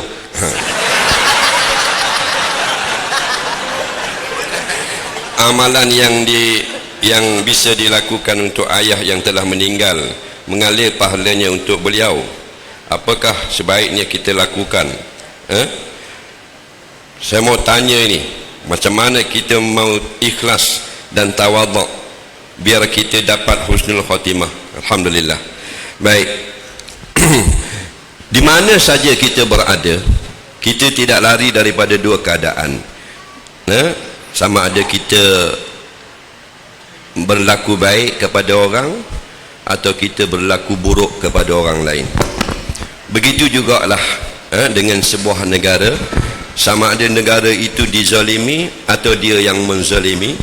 Allah mengajar kita, apabila ada orang yang susah, kita kena tolong. Kalau dekat dengan kita, fardu ain. Kalau jauh, jadi fardu kifayah. Kita berjalan seorang, kalau ada orang minta tolong, kita mampu menolong, wajib menolong. Walaupun kita dalam solat. Seorang ulama Mesir, kalau tak silap namanya Dr. Syarbasi, ditulis dalam buku Yas'alunaka Fiddin. Saya lupa juzuk dia, tuan-tuan cari sendiri. Dia kata kalau kita sedang solat, lepas tu ada orang minta tolong, dia jatuh di dalam air, kita boleh berhenti solat, putuskan solat, tidak haram. Sedangkan solat itu haram kita hentikan bila kita sudah masuk ke dalam solat. Kita hanya jadi halal balik selepas Assalamualaikum. Sebab tu dipanggil takbiratul ihram. Bila kita takbir, kita ahram, kita haramkan dia. Jadi keluar daripada semayang haram. Walaupun haram, ada masanya boleh. Kalau minum air haram. Tu imam Allahu Akbar, minum air dulu, haram. Tapi kalau Allah, minum air dulu, makruh saja kata ulama. Orang yang lemas, kita sedang semayang, Maliki Yaumiddin, tolong kita orang lemas, tak ada orang, kita berhenti semayang, tak payah katalah sahaja aku berhenti, tak payah, terus lari, terus lari, tolong dia. Nampak? Itu seorang individu. Apatah lagi jikalau ada negara umat Islam macam Rohingya sekarang, mereka pun asal daripada Bangladesh, sudah lama berhijrah ke selatan Burma, Myanmar, tapi dizalimi, dibunuh, dibakar, disembelih dan sebagainya. Yang dekat-dekat itu fardu ain, memberi pertolongan, berjihad. Yang jauh-jauh itu fardu kifayah. Apa makna fardu kifayah? Wal fardu ala kulli mukallaf fa iza fa'alahu al-ba'du saqata 'anil bakin. Asalnya semua orang wajib, tetapi bila sebahagian sudah melakukannya, maka gugur kewajipan itu. Jadi kita yang jauh, apa kita dapat? Kita beri sumbangan wang. Macam malam ini sumbangan untuk Rohingya. Dan kita jangan lupa berdoa. Kerana berdoa tak kena wang. Berdoa, orang sakit pun boleh berdoa. Jadi jihad ada yang wajib, ada yang fardu kifayah. Kalau umat Islam di Palestin dibunuh dan sebagainya, dianiaya, wajib berjihad. Tak kira di negara mana pun, hidup itu wajib berjihad bila kita ditindas. Dan jihad itu mengikut konteks negara masing-masing. Kadang-kadang keadaan duduk dalam negara kafir, kita tak boleh nak berjihad macam di Palestin dan sebagainya, mengikut konteks negara itu. Cita-cita untuk membebaskan Islam wajib ada pada semua hati umat Islam. Jadi bantulah umat Islam di mana saja, dan yang umat Islam itu sendiri teruskan jihad dengan berpandukan panduan daripada alim ulama di negara masing-masing. Bukan jihad semata-mata dengan nafsu, dengan amarah, tapi dengan panduan. Yang memandu kita kalau sakit, doktor. Yang memandu kita kalau nak pergi berjalan, yang travel. Kalau yang memandu kita ke akhirat, perkara-perkara Islam adalah alim ulama'nya. Soalan seterusnya iaitulah membaca Yasin pada ketika orang mati. Baca Quran ini tidak mestinya baca kepada orang hidup atau kepada orang mati. Iqra'ul Quran, bacalah Quran. Awak baca seorang-seorang pun turun rahmat, pasti turun rahmat. Baca surat khabar tak turun rahmat.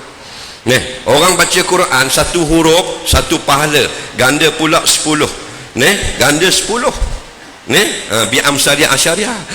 10 kali campur satu, kata ulama 11 satu huruf. Alif lam mim 30. Kalau malas baca jugalah nun. Sadaqallahul azim. Kalau sibuk tapi kalau kita baca 50 ayat, man qara'al qur'ana fi yawmin wa lailah lam yuktab minal ghafilin. Barang siapa baca sehari semalam 50 ayat saja, tidak lagi ditulis kalangan orang-orang yang cuai, yang lalai. Baca Quran seorang diri turun rahmat, baca berdua turun rahmat, 2 dapat. Baca di bawah rumah turun rahmat bawah rumah, baca di tepi laut turun rahmat di tepi laut, baca Quran di kubur turun rahmat di kubur. Kita harapkan rahmat itu ditumpang oleh apa yang ada di tempat kita membaca Quran. Almarhum Syekh Ali Jadul Haq disebut dalam kitab dia Fatwa Syar'iyah. Tuan-tuan boleh rujuk sendiri, dia mantan Syekhul Azhar yang lepas. Saya selalu baca buku-buku beliau. Buku-buku yang Ustaz Abdul Samad sebut, buku Syekh Atiyah Saqar, buku-buku apa benda Syekh Ali Sabuni, saya suka. Allahu Rabbi. Dulu saya mula-mula belajar, saya mengaji mula-mula kitab tafsir Jalalain dan kitab Safwah Tafsir Ali Sabuni, kemudian Rawa'iul Bayan. Allah pertemukan kami dengan pengarang di atas satu pentas 4 tahun yang lepas. Lepas tu saya baca buku 37 masalah popular, Allah letak pula malam ni dengan Ustaz Abdul Samad. Ini semua kerja Allah Rabbil Alamin, dia yang aturkan pergerakan kita pada alam ini. Allahu Rabbi.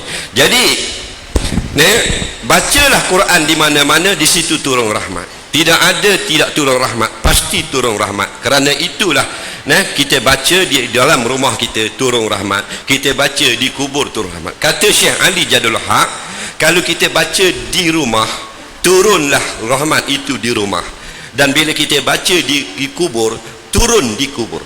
Tapi kalau kita baca di mana sekalipun, harus hukumnya datanglah rahmat itu, kebaikan itu di tempat kita baca. Kalau kita nak hadiahkan pahalanya, kata Syekh Ali Jadul Haq, dia kata yasilu sawabuha ilal mayyit sawa'un kana qariban aw ba'idan minal qabri. Kalau kita hadiahkan kepada si mati, sampai pahala tadi kepada si mati, sama ada kita dekat atau jauh, baca di rumah atau baca di kubur atau baca di depan mayat, sampai. Tapi sampai bukan dengan izin apa benda Syekh Ali Jadul Haq, ditambah di belakang biiznillah, dengan izin Allah. Kalau ya Allah izin, boleh memberi manfaat. Kalau Allah tak izin, tidak memberi manfaat. Orang hidup kita baca Quran tak beri manfaat, ada tak? Ada. Khatam Quran pun dia kata tak boleh pakai.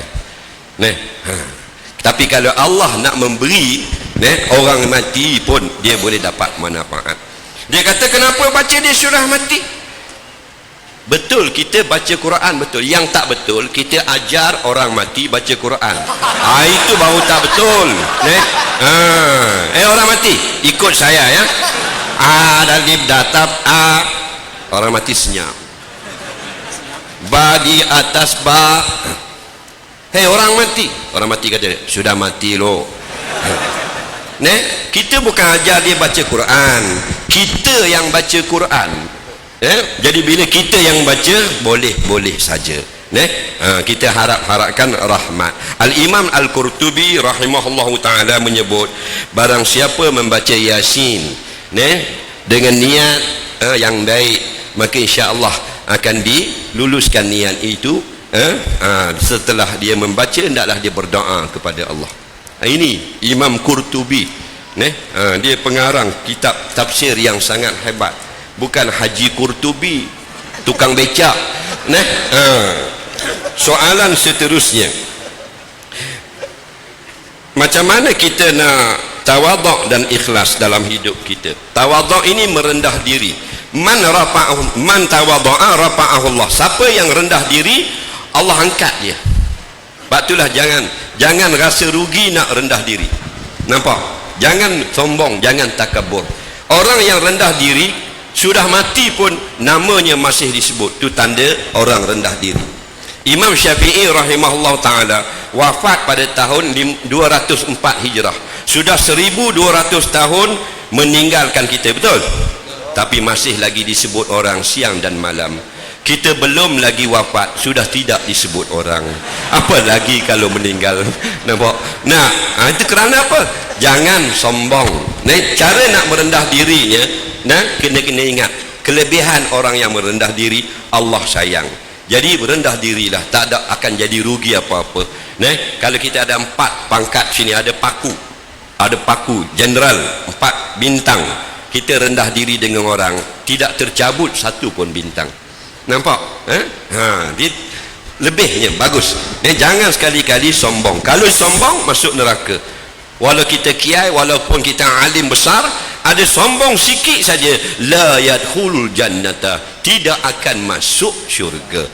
Jadi terus rendah diri. Ikhlas sangat penting. Imam Ghazali gariskan 4 perkara untuk sampai kita kepada Allah Subhanahu Wa Taala. Yang pertama iman, yang kedua ilmu, yang ketiga amal, yang keempat ikhlas. Ikhlas ini janganlah kerana lain. Ajar. Bila syaitan masuk dalam hati kita, itu orang ramai baca lebih sikit, banyak sikit ayat Quran, panjang sikit, itu orang ramai, itu syaitan. Hati-hati. Pak imam biasanya masjidnya tak ramai, ada 5 orang jemaah. Jadi sudah 8 tahun baca kuliah kulhu. Tiba-tiba ada rombongan 14 buah bas dengan 600 orang mau semayang, tumpang semayang solat maghrib. Syaitan pun pergi kat Pak Imam, takkan baca kuliah, belakang ramai Al-Baqarah 1 kali. Nampak? imam paling belakang. InsyaAllah. Wallazi dapat dipengaruhi oleh syaitan kerana nak menunjukkan suara. Hati-hati. Duduk menyandar dekat tiang ni lepas solat asar, orang sudah balik, relax lah, susahnya hidup, wang tak cukup, cakap sorang-sorang. Lepas tu bunyi ramai masuk dalam masjid mau tumpang solat asar, syaitan datang. Mas, orang ramai dari belakang, keluarkan tasbihmu, tasbih. Kita pun insyaAllah tan subhanallah, subhanallah, subhanallah, subhanallah, subhanallah, subhanallah. Itu hati-hati, jangan. Perdaya syaitan sangat hebat. Syaitan bukan kelas PJ, lebih daripada PhD. Dia pandai. Sebab tu kadang-kadang dengan kes yang kecil saja kita sudah terikhlas. Di masjid biasa, masjid kadang-kadang di kampung orang hantar makanan, ada berlaku tak? Orang hantar kuih, ada martabak sini martabak. Bila orang mau masuk semayang isyak, orang tengok, oh ada martabak, best, atau martabak. Tapi semayang dulu 40 orang semayang sama imam dengan Bilal. 40 orang semayang. Biasanya yang semayang ba'diyah isyak ada 20 orang, separuh balik, 20 semayang ba'diyah isyak. Tapi hari itu istimewa, ada martabak. Nampak? 20 orang ini tak semayang ba'diyah kerana mau makan martabak. Tinggal 3 orang, imam, Bilal dan panitia masjid seorang. Nampak? Tok siap. Yang lain sudah pergi makan, tinggalkan 2 rakaat ba'diyah isyak, rugi. Nampak? Makan punya pasal. Yang 3 ni alhamdulillah terselamat. Semayanglah ba'diyah isyak 3 orang ini, atau 2 orang dengan Bilal. Tengah-tengah makan rakaat yang pertama, orang ramai duduk makan. Makanlah. Bilal dan imam dah tak mau. Bilal kata, nanti dulu, aku nanti masih solat lagi ni. Habis dengan Bilal, rosak semayangnya. Tinggal imam, alhamdulillah terselamat. Imam masuk tahiyat akhir, orang belakang kata, habiskan. Imam jawab dalam hati, tunggu aku dulu. Habis satu masjid 40 orang, martabak sapu habis. Nampak tak? Ini bahaya. Jadi ikhlaskan diri. Dan bila yang lepas-lepas kita tidak ikhlas, kita sombong dan sebagainya, Rabbana la tu'akhidna in nasina wa akhtana. Wahai Tuhan kami, jangan kau balas kejahatan kami di masa lalu. Kami dulu bodoh, kami dulu cuai dan tidak mengetahui. Soalan yang terakhir, macam mana kita nak baca, kita nak amalkan untuk ayah kita yang telah meninggal dunia? Adakah sampai pahalanya? Insya-Allah. Ulama-ulama sudah menggariskan panjang lebar lah. Sebab itulah saya banyak membaca pandangan-pandangan ulama-ulama tentang amalan-amalan orang hidup ini sampai atau tidak kepada orang mati. Pandangan-pandangan ulama yang muktabar semuanya sampai dengan izin Allah. Datang ustaz-ustaz Facebook ni lah 2-3 orang yang mengatakan tak sampai. Ini yang pening ini. Ulama-ulama besar kata sampai. Macam Ustaz Abdul Samad kata tadi, baca kunut. Ni orang tanya Syekh Ali Jadul Haq, dia jawab, siapa yang baca kunut sah semayangnya, dapat fadilat doa kunut. Siapa yang tak baca kunut sah juga semayangnya kerana doa kunut. Itu bukan rukun semayang. Ini orang besar, ini alim besar, yang banyak ilmu, Imamul Muazzam, dia menjadi rujukan ulama dunia, masih dia menjadi Syekhul Azhar dulu. Jawapannya ringkas, siapa yang baca kunut subuh, solatnya sah, dapat pahala baca doa. Siapa yang tak baca kunut subuh, solatnya sah, kerana kunut subuh bukan rukun sembahyang. Selesai. Datanglah ustaz yang Facebook punya tak ada ilmu, ilmunya dalam Google saja. Siapa baca kunut masuk neraka. Nampak? Baca kunut masuk neraka, Masya Allah. Jadi kita jangan jadi bodoh. Jadilah orang yang cerdik. Jadi amalkanlah apa saja, ikhlas, kita doa kepada Allah, Allah bantulah insya-Allah. Kerana orang yang mati, wa alaysa lil insani illa ma sa'a. Siapa yang telah mati tidak lagi boleh beramal. Itu betul. Ada satu golongan diambil ayat ini, dia katakan tak guna lagi kita ziarah kubur, tak guna lagi kita berdoa untuk orang mati, tak guna lagi kita berzikir dan hadiahkan kepada orang mati, tak guna lagi kita sedekah derma untuk niat orang mati. Kerana apa? kerana orang yang telah mati kata Allah tidak lagi dapat beramal. Betul, pasal dia sudah mati. Tapi kalau kita yang amalkan boleh. Itu dalam tafsir Muktabar, buka tafsir Ibnu Katsir, buka tafsir Qurtubi, tafsir Syekh Wahbah Duhaili dan seumpamanya. Orang mati boleh beramal? Tak boleh. Orang hidup boleh beramal tak? Boleh. Sebab tu orang yang memandikan orang mati orang hidup. Nampak? Sebab bila dia mati dia tidak boleh lagi mandi. Datang orang masjid, mananya jenazahnya mana? Kata tu orang mati sedang mandi. Lari habis. Meninggal pula orang yang ziarah. Faham? Jadi orang yang mati tidak boleh mandi. Orang yang mandikan dia boleh atau tidak? Boleh. Orang yang mati tidak boleh solat, tapi orang solatkan jenazah dia boleh atau tidak? Jadi ingatlah, siapa yang nak hadiahkan kepada si mati, nak amalkan sedekah dan sebagainya, silakan. Seluruh ulama besar dunia mengatakan boleh dengan izin Allah. Wallahu a'lam.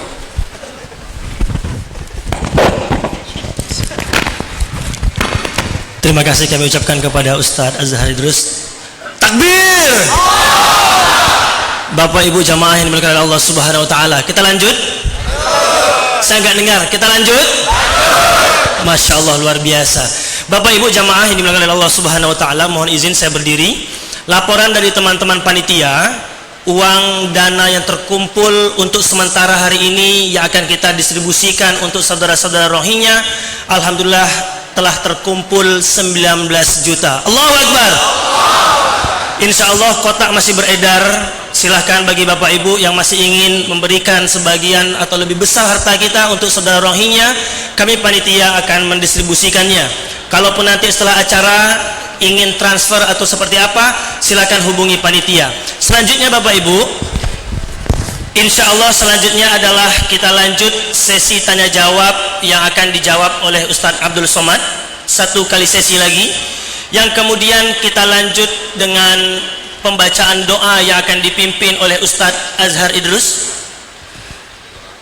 Doa penutup, doa majlis. Dan kemudian Bapak Ibu jamaah yang dimuliakan Allah Subhanahu wa taala, selesai acara nanti kami mohon izin sekali lagi, mohon izin kita tidak ada sesi foto-foto karena dua ustadz kita memang benar-benar sedang dalam keadaan yang butuh istirahat. Maka dari itu kami mohon sekali lagi panitia, jangan nanti kita berebut untuk pengambilan gambar.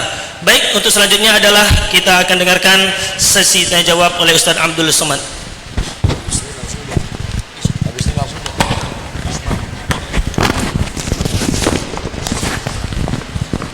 Ustaz Azhar Idrus selalu diberi kesehatan. Amin ya rabbal alamin. Itu saja. Tak ada lagi. Semoga Ustaz Somad dan Ustaz Azhar Idrus. Kita berdua lah maknanya. Amin ya rabbal alamin.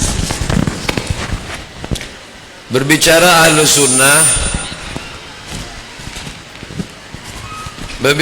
Ahlus Sunnah, saya teringat Salafi dan Salaf.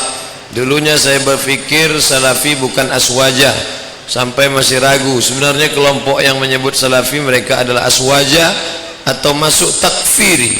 Tengok dulu, sahabat saya, murid langsung dari Syekh Ibnu Utsaimin, Ustaz Abdullah Hadrami, Salafi. Baca sendiri bagaimana pendapat beliau, baca sendiri. Makanya di kalangan Salafi sendiri tidak senang dengan takfiri.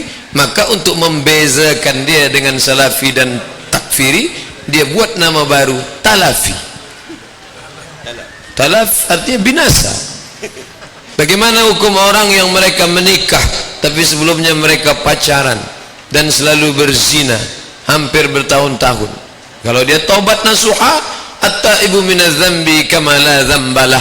Orang yang bertaubat macam tak pernah berdosa. Kita husnuzan, mudah-mudahan dia bertaubat nasuha. Tapi kalau sampai dia berzina, hamil lalu menikah, maka anak yang lahir tak boleh dinisbatkan kepada si bapak. Kalau anak itu lelaki, sesudah itu lahir adik dia perempuan, maka si abang lelaki tak boleh menjadi wali bagi adiknya, kerana dia bukan saudara seayah tapi saudara seibu.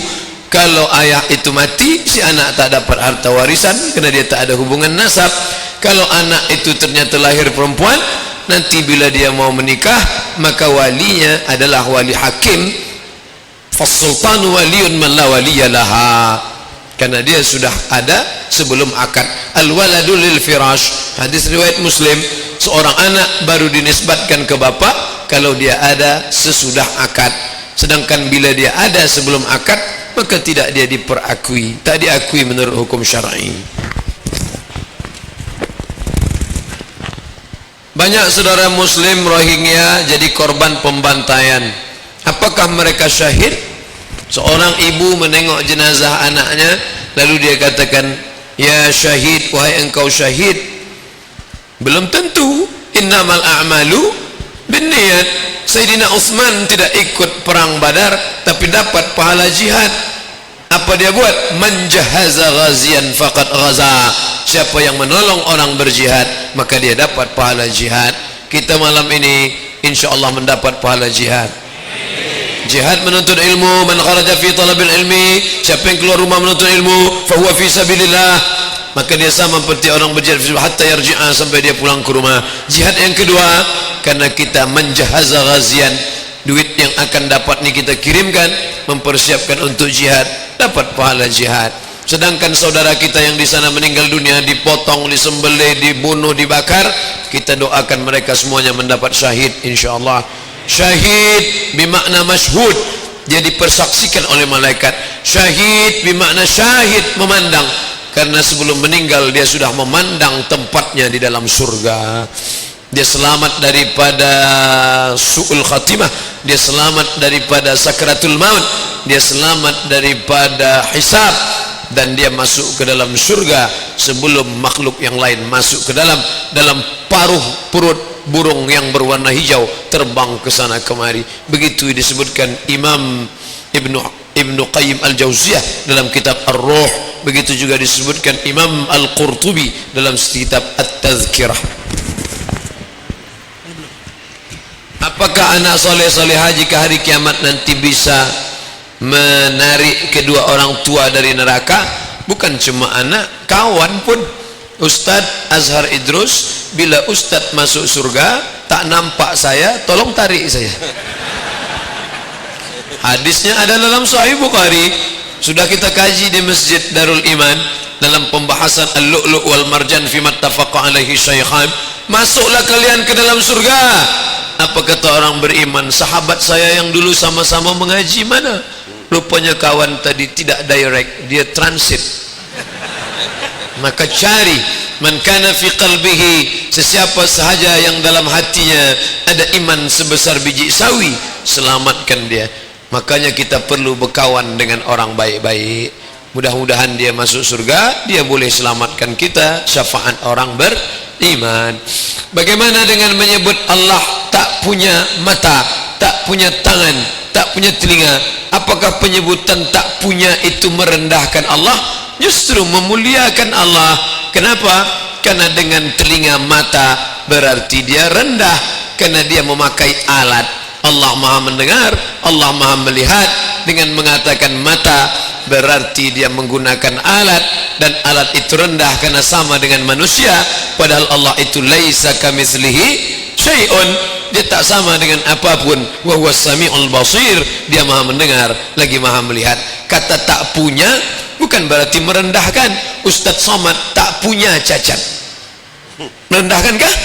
Justru menaikkan, karena tak punya sesuatu yang merendahkan. Saya mau menanyakan bagaimana cara supaya suami mau sholat berjamaah ke masjid.